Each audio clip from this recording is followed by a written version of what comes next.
Well, good morning, Andy. Good morning, Timmy. How are you, bud?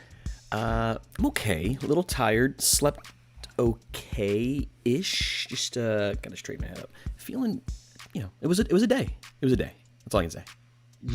You preached 3 services. You had a new members class.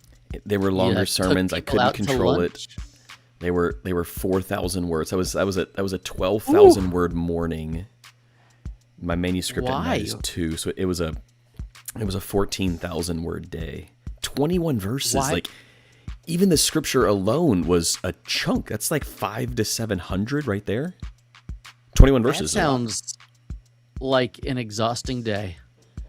It was a lot. Because yesterday was Sunday. And this is the morning after. Welcome to the Morning After Ministry Show, a caffeine-fueled look back on the week and ministry that was.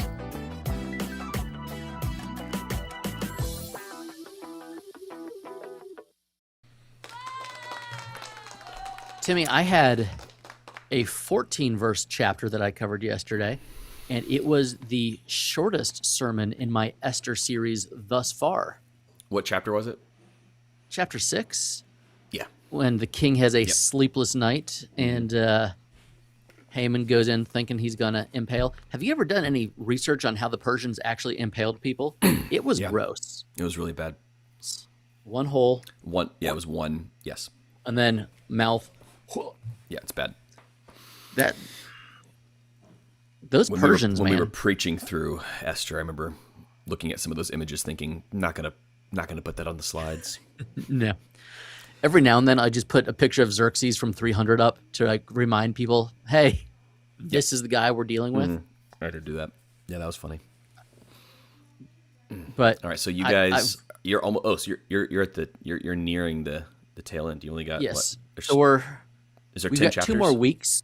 There's 10 chapters, but we're covered. So we've covered 1 chapter a week for the first 6, and now we're covering 2 chapters for the last 2 because 7 and 8, 9, and 10. I don't know that you can make full sermons. I'd have to go back and look. We might have just done 1 chapter a week all the way through, but I do remember the end being a little bit choppy.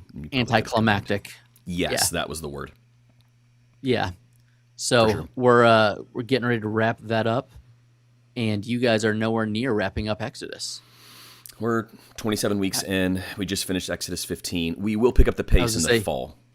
You're barely out of Egypt. We just got through the other side of the Red Sea. Moses and Miriam were singing. People were bringing tambourines to church. I encourage our church not to do that. It was a really funny line. They were... It's the weirdest worship song ever because it's like, hey, there's a bunch of dead people floating around. We talked God about that. God is good, and there's a bunch of dead people. Is it appropriate to sing about God's judgment? And my line was, Israel did. I mean, they sure did. And then the song gets sung again in Psalms. It gets sung again in Revelation 15. I mean, this song gets sung multiple times. It's the horse and his rider were hurled into the sea. Mm-hmm. It's a good line. It's catchy. Why doesn't Tomlin cover that one? He steals everybody else's songs, but he can't steal Moses and Miriam? Come on. You don't even have to pay them royalties, Tomlin. Listen, free tips from me. City Light says there's a famous story at our church of a guy almost impaling himself onto a broomstick when painting. But was it a 75? Was it a 75-foot tall broomstick? Because that would be an issue. That would be more like the Persians. I saw a Harry Potter themed zip line. I think it was in Singapore. I was showing my boys last night. So it's this like mile long zip line, but they put you in the harness and then they strap a broom to you, so it looks like you're riding a broom across this giant mountain gorge. That's fun. I thought that was kind of cool. Yeah. If you want to fly a broom, that's the way to do it. Sounds fun to me. Timmy, 4,000 words is a lot. What is your typical word count? Sub 3,500. Yeah. But remember, we do a prayer time as well. So built into my sermon are prayer prompts, and I'll usually script my prayers so I know exactly how long the prayers are going to be for each prayer prompt. Mm-hmm. So that's built into it, and that can sometimes be an additional 700 words by itself. 500. So, but you don't. So, do you dismiss after the prayer prompts? Typically, we'll do prayer prompts, and then after we pray, I'll do the benediction. Yesterday, because we were singing, well, it was, but because we were preaching on a text that was all about corporate worship and singing, it was silly not to sing after that text was preached. So I did what I never do, and it's not the cardinal sin, but it's up there. I texted the worship team on Thursday. I did not ask for an additional song. I said, can we repeat one of the songs from the worship set post-sermon? We're not a church that typically does a closing song. We don't have a lot of time. Our services are 64-ish minutes each. They can't really go over that because of the traffic and parking situation. But they were very gracious and kind. They touched base with the entire team. Everyone went with the thumbs up. They're good to go. So we did a closing song. And then this past Sunday, Sam actually did the benediction because we had an elder update to give to the congregation. So it was a packed Sunday. We had Grad Sunday, which is always fun. So Todd got to recognize our graduates on stage. We did a farewell send-off Sunday because Sarah, our former worship leader, that's weird to say, her last... As of... yesterday, 24 hours ago, or 23 hours ago. Her last day on staff at Lakeview was yesterday, so we honored her. In the third service, we actually brought her entire family up, which was super cool. Brought her up, gave her a gift, had the elders and staff come and pray over the OJ family as they head out. If you don't know, they joined the Cross and Crown launch team, and when you're planting a church, there's things to do. So they are ramping up all things Cross and Crown, getting ready for the launch in September. So preached the long sermon. Then Sam had to give an elder update after the closing song. So it was just a crazy packed Sunday, like wild. So what did you do for the graduates? How many graduates did you have? We had 6 grads, custom Bibles. So they each got an ESV student study Bible with their names engraved on it. Todd really stepped up his game this year. The Bibles were super nice, really, really clean Bibles. We had photos of each of them then and now. So it was a baby photo and a graduation photo side by side with what's next, what they have planned. So where they're going to college, what their degree plan is, if they're going to college, if they're going on a mission trip. One gal's going on a 9-month mission trip with World Race. So it was really cool. Very cool. And Todd did something that I haven't seen done before, and it was really sweet. He actually shared a personal story about each student. So it did make the time run a little long, but it was a nice personal touch. So all 6 students had a personal, Todd's our youth director, had a personal Todd story up there about just something that stood out to him in their time at Lakeview City And Ministries. Did you do that at all 3 services? 2 out of 3. So we asked, I let Todd kind of run with this. I said, you can do it at 1, you can do it at 2, or you can do it at all 3. And he said, well, how about we do it at 2, the 9:30 and the 11? It's hard to get students up for the 8. Deal. Yep. So at the 8 a.m., I told our peoples, hey, there is an element in the next 2 services that's not in your service, and I'm sorry. So jump on the live stream, and you'll get to see our students and our grads getting honored, which was cool. Do you guys still do grad Sunday? Is that a thing of the past? Is that something that churches still do? I don't know. We still do it. We only had 1 grad this year. We didn't have any last year, and we don't have any active juniors this year. So starting 2 years from now, we'll have multiple every year for several years. But Megan, who has kind of been my right-hand woman, running our live streams and everything since COVID, she's the one, she will read scripture before the sermon because that started at COVID. She was, a 7th grader reading via video during COVID. So I showed a picture of her as a 7th grader reading. That was very embarrassing. That's awesome. I had gone to her grad party earlier, and I know that Shirley had gotten her one of the, the devotions for grads gifts that every church gives out. And so since we only had 1, I was like, hey, I want you to have something to know that your church knows you and loves you as we send you off.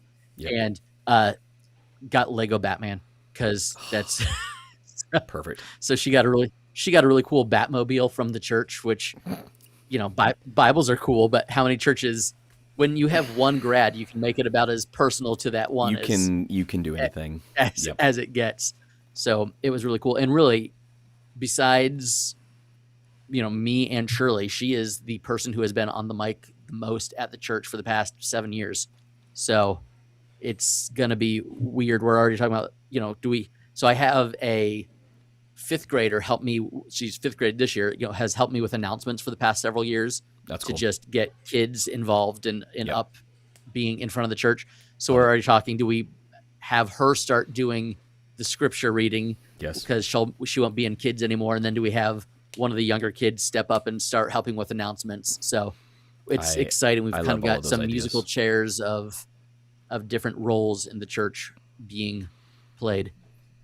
So Rick says Tim was on fire yesterday with his sermon. I guess he was waiting for a championship song after a Jags Super Bowl. Here's the deal. I had opened the sermon with the importance of songs and music, like how music and songs have like marked significant moments in people's lives, and that's the reason we sing at major events. And I think the line was something like, "It's the reason why at sports stadiums crowds will break out into song after they win something really important." And then my line was, "I hope to be part of that someday. I wouldn't know. I'm a Jags fan." It got a great laugh, but that's where that line comes from. Someday, Timmy. Maybe this is funny. The passion in the sermon increased every service. It was one of those where I did go hard at the 8 a.m. and then I was like, oh. Like I have to match that level of intensity now 3 times. I don't know that it was intentional. It just lent itself well. It was a, kind of a celebratory piece and why we sing. And there was a lot of passion in the text. So there was a lot of passion in the sermon. Steph says, "Sup, boys." She's literally right next door in the other room. She could just come in here and say hello. Nice, he did that. As a Jets fan, I understand this to my core, Pete. I really appreciate that. And yet we could all do the Jets song. Literally, all of us. Probably the most famous chant in American football. We have tried to adopt it as Jags fans at like JAGS. We do it at games. It's not nearly as cool as JETS. Why? That's because we have so nothing. Sad. You know this. It's so sad. So one day we'll have a new stadium, so that'll be cool. I thought you were just renovating a stadium. Oh, half the stadium's getting torn down and rebuilt. It's a gut job. It is a complete gut job. So Jimmy says it was so good I wanted to get up and run around the building. You typically don't have a closing song. Typically don't. And as it is Sarah's last Sunday leading worship at the church, and typically you can get up and leave after the worship set for third service because you've been there since 6:45 in the morning. You said, "Hey, I'm getting my money's worth out of you." It was great. Staying. So Sam came up at the end of each service to do his elder update, and he said, "Tim, great job on getting one more song out of Sarah for us on this last Sunday." It was a really funny line. There you go. But it was funny because typically the band will go to another room, and after the worship set, they'll all stay for one service. But I had to stop Sarah and say, "Hey, before you sneak off to the student center, I actually need you to hang out for 5 minutes." Because she didn't know she was being brought up on stage, and we were going to pray over her, and we were going to give her a gift. That was all a surprise. Did you give her the same gift at each service, or that's the other thing about having multiple services that is so weird. So I give her the envelope, and then at the end of the service, after I'm done, I have in between services, I go up to Sarah, I'm like, "Hey, I need that envelope back because I gotta do that again." So my bit in the third service, and I said this on stage, and I don't even know that I meant to, and I said, "Sarah, you actually get to keep the envelope this time. I don't need it back. There's no more services." And it got a good laugh, and that was like, oh, okay, that was a nice surprise one there. Well, Timmy, we are also offboarding a staff member this week, which is not something that we've really done a whole lot. And you don't have a large staff. No. Glenn, our church administrator, who's been here since before I was here, is retiring. She and her husband have bought a massive RV, and they're gonna go tour the country. They're national parks people, and they sold their house. They're kind of getting rid of everything, and they're going. It's been their dream for a while, but so now we have to learn how to do things around here. We've got to we've got to know what the passwords are for things. So we're trying to learn everything, and most likely the person that is going to replace her in that role is gone for the summer. So we're kind of spending the next 6 weeks learning, hey, interesting. What is a luxury and what is a necessity to have around here? Yeah. So, but it's also, we're celebrating a little bit differently. When she was brought on, she was kind of brought in front of the church. I don't want to say embarrassed. This was, again, before I was here.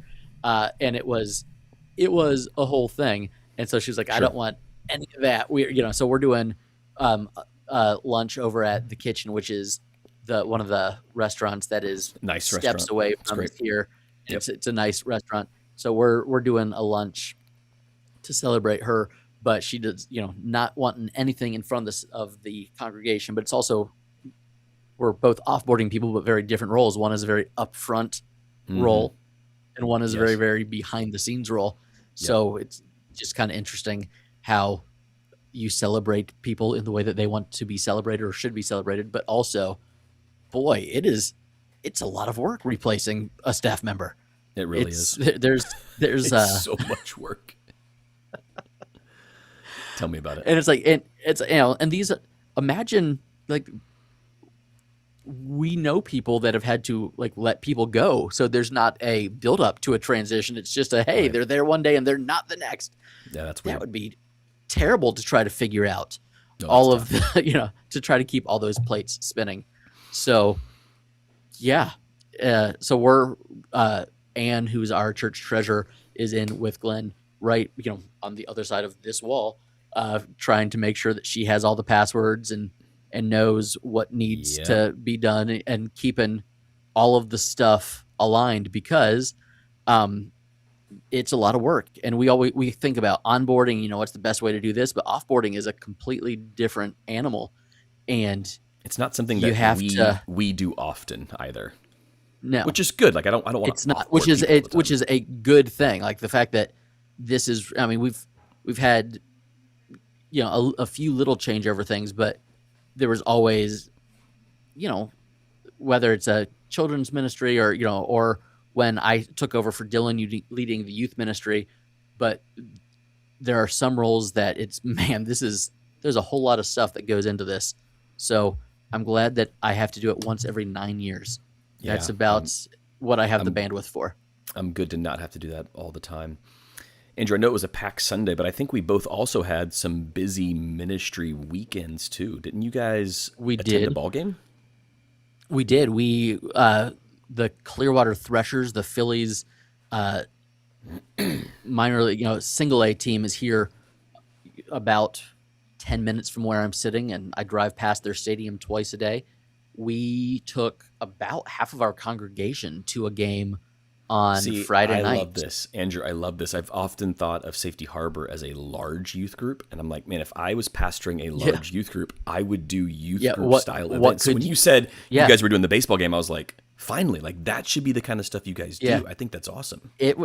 And it was just about the easiest event to pull off ever. We put a sign-up sheet out, and hey, here's what we're doing. And in true youth group fashion, we had people texting the day of, hey, is it too late to sign up? Nope, come on. And it wasn't. We got it figured out. The Threshers were super easy to work with because they do a fund. Anybody can get the group tickets, but if you're a nonprofit, you can do it as a fundraiser. And so we ended up probably eating a couple of the tickets that we got, but because of the fundraising aspect of it, it didn't cost us anything. Yep. Tim, it was $20 for a all-you-can-eat ticket. So all-you-can-eat hot dogs, burgers, wait, that popcorn, included the ticket to the game too?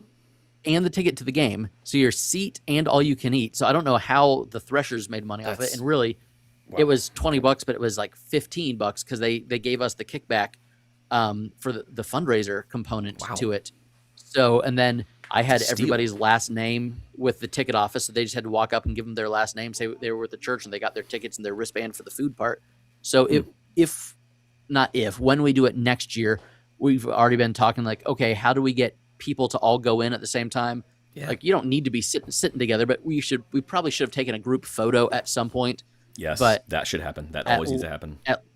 at least 3 or 4 of our kids that were there got, foul balls or a home run ball. My child is texting me right now that the Patriots just traded for A.J. Brown. So okay, that's fine. There's and then he said never mind. He just said never mind. So my I don't want him. There's talks of the Jags going for him. I'm like, I'm good. Like I don't think we need it. But no, I'm glad the Bucs are not in those conversations. Yep. But so we had, a bunch of our people there, and also the last Friday night of a month is they call it the Beach Dogs, because minor league teams, they change their uniforms. It's the last Friday night of a month. The Threshers become the Beach Dogs, which means that you can bring your dog to the stadium for $7. So you can buy a dog ticket, and then the dogs run the bases at the end of the game. Oh my gosh! And so we had people that the game went into extra innings, and we had people in the church that are not baseball people, that were like they literally stayed to just see the dogs run the bases. Then where the tickets are, there's like a picnic section down the third base foul line where we were. So we were not super close to home plate, but the locker rooms and everything, the players all have to walk past. And so all of the players' girlfriends then kind of come down to see him. And so my kid, who had gotten a foul ball, got 6 or 7 players to sign his ball. And he's 10. He doesn't care that they're not major leaguers or won't probably be on the Phillies if and when they make the major leagues. He got a ball signed by 7 different players. And then I woke up Saturday morning to an Instagram message from an account I didn't recognize. And it was the manager of the Threshers, who won a World Series with the Nationals as a player, who was just saying, "Hey, thanks for coming out." And I was, I was able to say, yeah, it was great. We had 40 people from our church out there, and great PR by the Threshers. Crazy. It was an easy win. Everybody had a great time. If you are in the Tampa Bay area, take your church to a minor league baseball game, especially if you can get an all-you-can-eat food deal out of it. It was fantastic. I say, why not to all of those things? I have no issue with that whatsoever. For Lakeview, you guys could probably get 3 or 4 small groups together, and because I don't know how big of groups they'll put in the all-you-can-eat section, but we were a great size, and it was a blast. Pete says, I fell for a Facebook post the other day where the Bucs said the Bucs are trading for Jonathan Taylor from the Colts, so your kid's going to get some grace for that. Andrew, I agree. I think I like the not make a lot of sense for the Colts. No. I love the big youth group idea, and you guys doing events together. I think once you get to a certain size, it makes more sense to do home group events, and then combining home groups. Like, hey, this home group's going here. We'd love to get 2 or 3 home groups together to do a fun something. I think that would make a ton of sense too. And you guys had a home group beach night too. Exactly. So Friday night, and Jimmy Tammy there, who were just commenting, let's go. We were at the beach together. I introduced Jimmy to a beach game, which, I was like, okay, sweet. He's never played this before. I always forget he's a world-class softball player and softball pitcher. So the idea of throwing a small ball into a hole is probably something he's going to be very good at. And I think I played against Jimmy several times. Pete and I did. And we lost every time we played against Jimmy. The game is called Tidal Ball, Andrew, if you're not familiar. You dig in the sand. You create 2 basically cornhole boards, except they're not cornhole. Okay. You do a U with a hole in the middle, and the ball can either land in the U. It's a trench in the shape of a U. If it lands in the U, it's 1 point. If it lands in the hole in the middle, it's 3 points, and you play to 21, just like you would with cornhole. And they're small balls that have a little bit of weight to it, so you can either throw them or you can roll them. Needless to say, we got destroyed. Have you ever done the beach putt-putt? You go to the hard-packed sand, and it might be more of a sand wedge, but a wedge and putter, and you create little, 40, 50-yard chip shot holes. I never go to the beach without a beach game ready, because I just like doing things. I don't like sitting and doing nothing, so I'm always doing something. So I always have a game, even if no one plays the game with me. I will always bring a game to the beach. It's just how I roll. I'm looking at our show notes here, and I love that chat thinks that we went to a Rays game instead of a Threshers game, but that's okay. We can. Yeah, I saw that too. I was like, I thought you went to a Threshers game, but you did not. We did. Andrew, I had a question. Did. You can blame. I did have a question for you, and I love that Rick is on here because he was just commenting. This actually has to do with you, Rick, because you were one that requested this too. So I've had a couple of people reach out recently. We have baptism Sundays scheduled throughout the year, 4 or 5 times a year. Usually we schedule them around membership classes because baptism is a requirement for membership at Lakeview.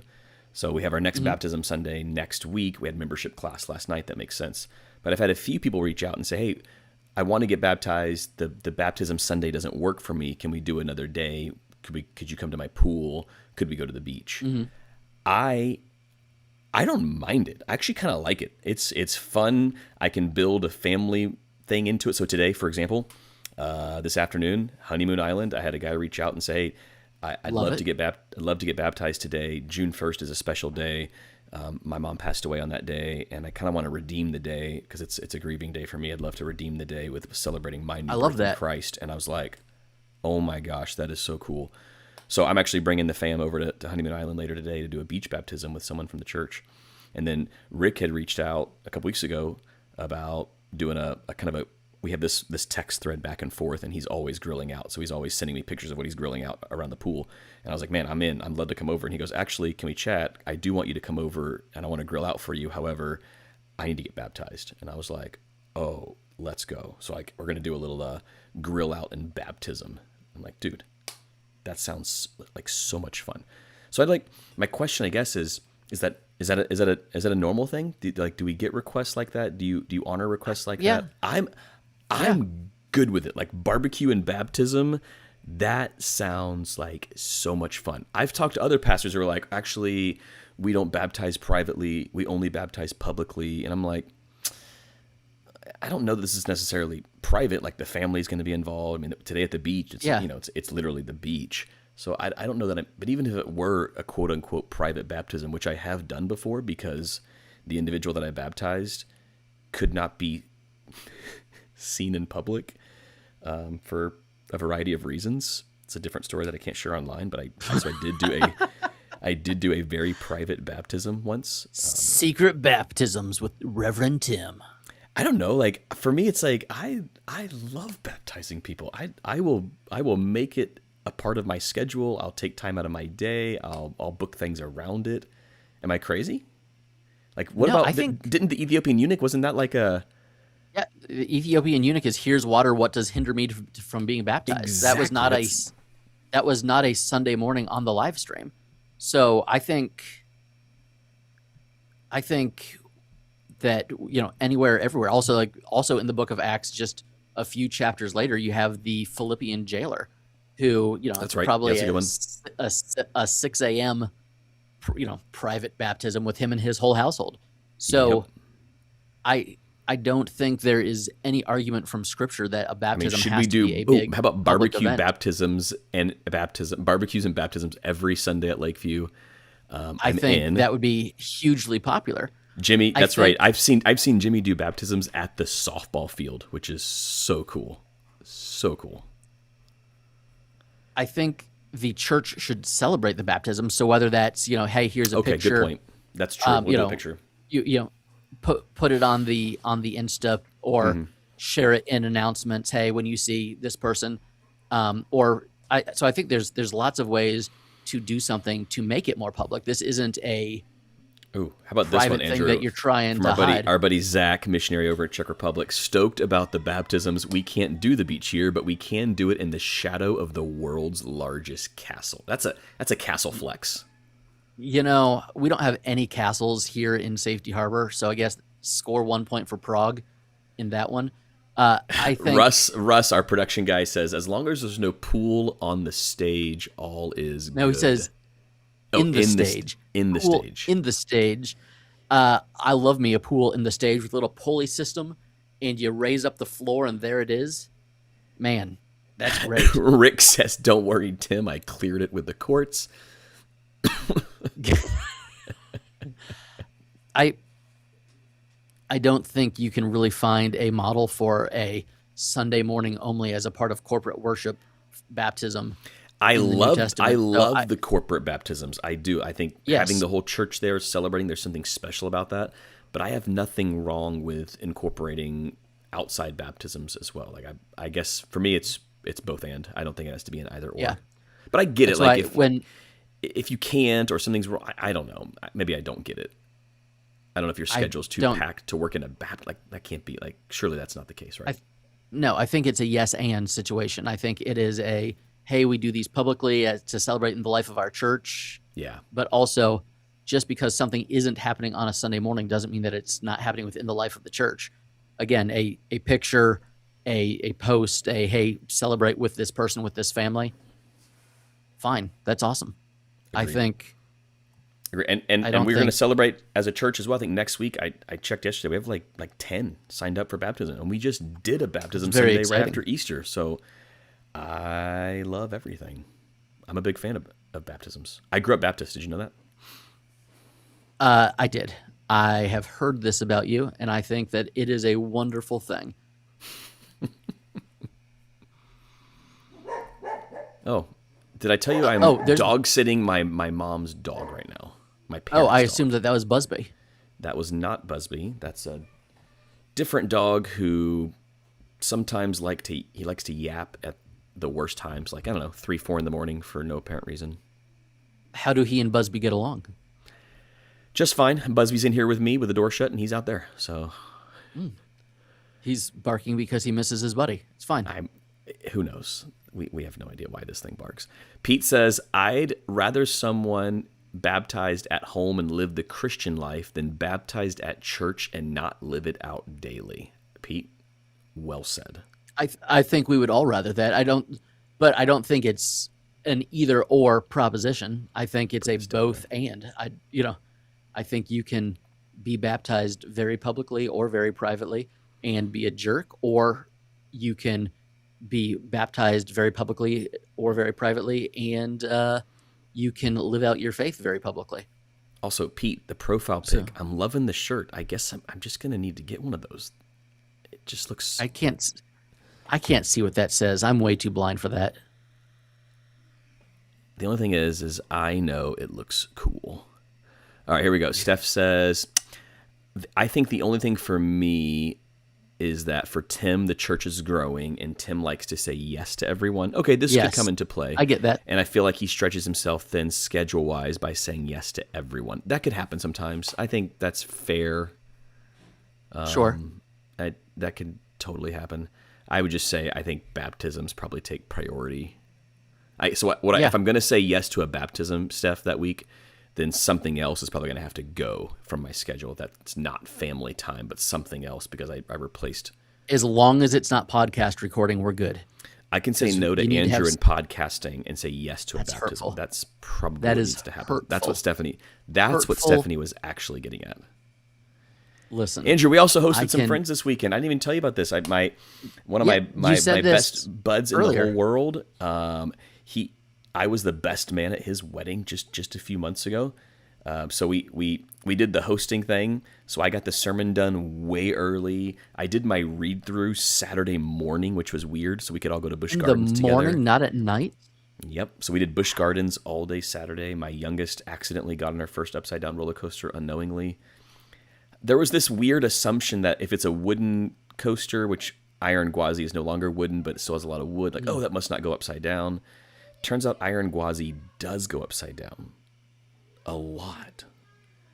I have not been to Busch Gardens since 2007. No, 2006. So it's been a minute. We were thinking, Saturday, first Saturday of summer, we're not going to get on anything, and the park was dead. Like what is normally 90-minute waits was on Clearwater Beach, but that's another conversation for locals. I heard not about this that. Worldwide broadcast of a podcast here. Okay, here we go. City Lights. This is kind of what I was getting at here. I think when you go into a more liturgical setting with different views on baptisms, that's where it becomes tricky. Whether it's corporate or private. So City Lights, where are you guys at? Would you do a quote unquote private baptism even though it's in a public setting? Would you do that? Is that against polity?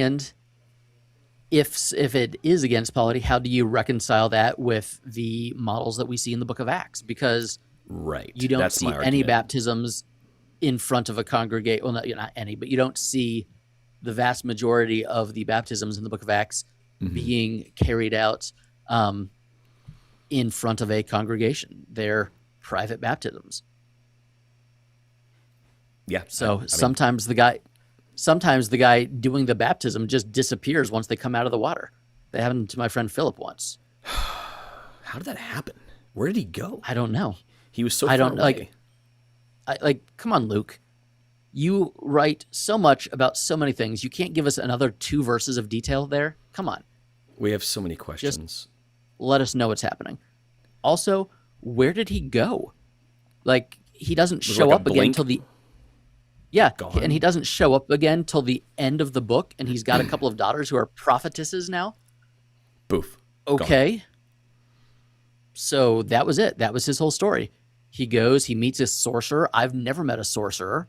He leads him to Christ, and then he disappears and meets a eunuch. A sorcerer and a eunuch walk in. Never mind. That's how a different joke is set up. But oh, the story of Philip. Timmy, I don't have anything else fun or exciting to talk about this week.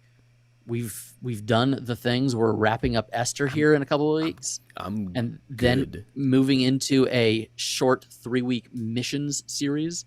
Yep. For the summer. And yeah. So are you guys hitting pause on Exodus? Or are you powering through all summer? Hang on. City Lights did answer our question. Since our church wasn't started in a liturgical tradition, we would do both. We also don't have a baptismal. Okay, that makes sense too. Yeah. Staff says if you're able to do it at the church, do it at the church. We can celebrate with you. Private baptism should be special circumstances only, like elderly disabled. I mean, look, I'm in favor of both. Like I'm good with private, public. Let's celebrate. Agreed for sure. For the summer, we are actually going to push through Exodus. We had talked about taking a break and doing the book of James in the summer, but I thought if we take a break from Exodus, we may not ever finish Exodus. You know what I mean? You might not finish before Christmas. Yeah. Yeah. So the only way we were going to finish before Christmas was to keep going through Exodus. So it does limit us because we can't do like a big, hey, there's always a big back to church push during back to school season. So it's not like come back to church, we're starting a brand new series. I don't know if that's a draw for people anymore. Maybe it used to be. Yeah.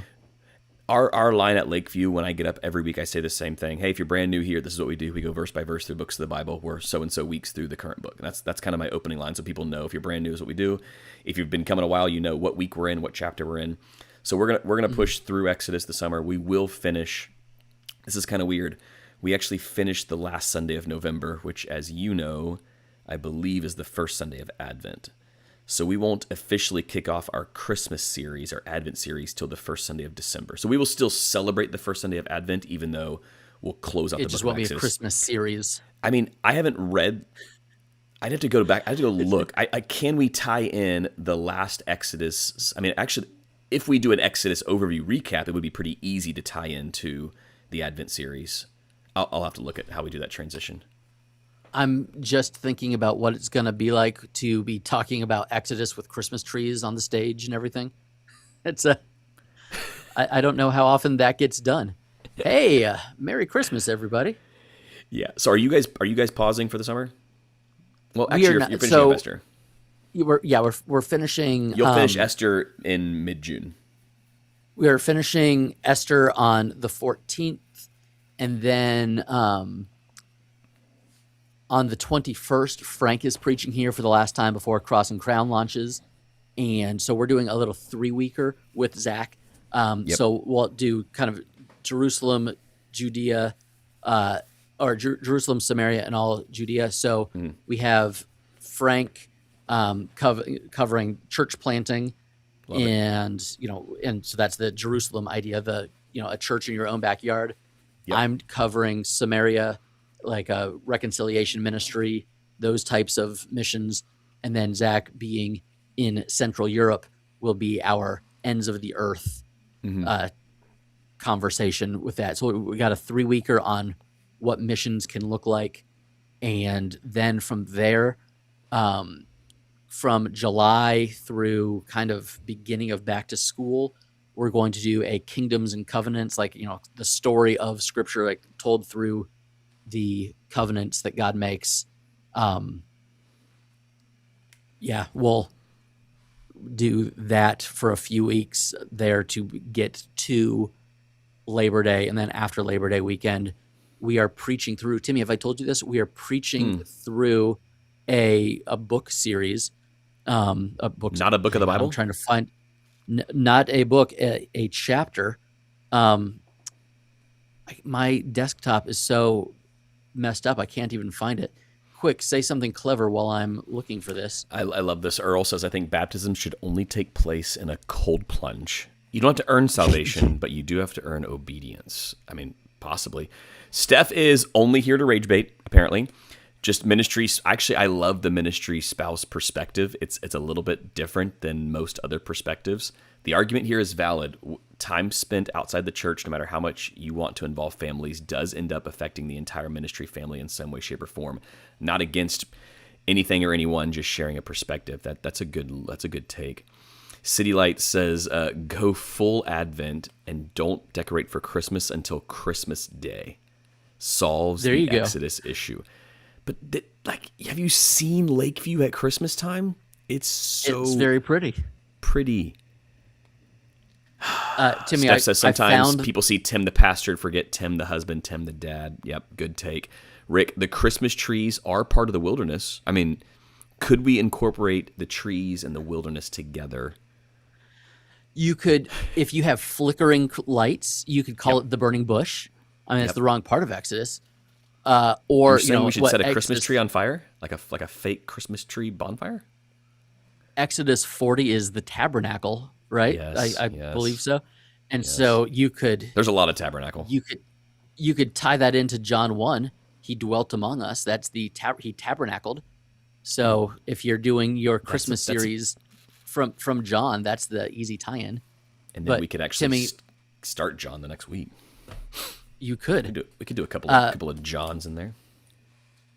So I am preaching through the book. I don't know if you've read it. It's called The Highest Peak. It's 10 sermons. I only read the Bible. Oh, well, it's 10 sermons in Romans chapter 8.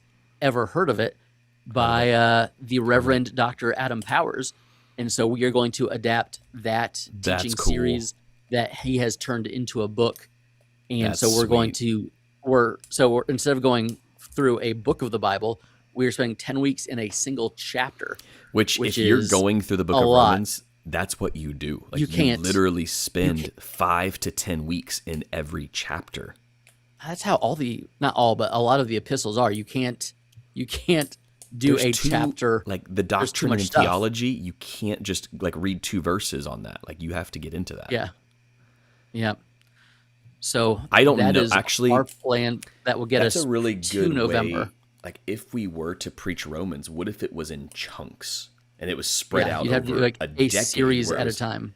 That's what I'm saying. Like once a year, we cover a chapter of Romans. Yeah, Andrew, or you could do that. You could do. I don't know that many chapters would require a 10-week section like chapter 8, but you could do one month in Romans and then a month elsewhere, and then come back. So do, Romans 1 through 3, and some of the books are broken down that way. Yeah, lots of ideas. It can be done. Andy, I'm getting hungry. It's 12:02. It's lunch o'clock. Let's do this again next week. Same bat time, same bat channel. When are you leaving for the first time for the summer? I know you leave the week of the 15th. So next week, I think middle school camp is in session. So I'm here watching older kids and taking kids to sports. We don't take off for another 2 weeks, so we're good. So next week is good. The week after that. There you go. Yep. Well, then we should do this next week, and then summer will get started, and one of us will be gone pretty much nonstop. So we'll see how it goes. Get it in while you can, people. Yep. This is a limited edition Tim and Andrew summer. Hey, we'll see you next week. Same bat time, same bat channel. Bye, y'all. Bye.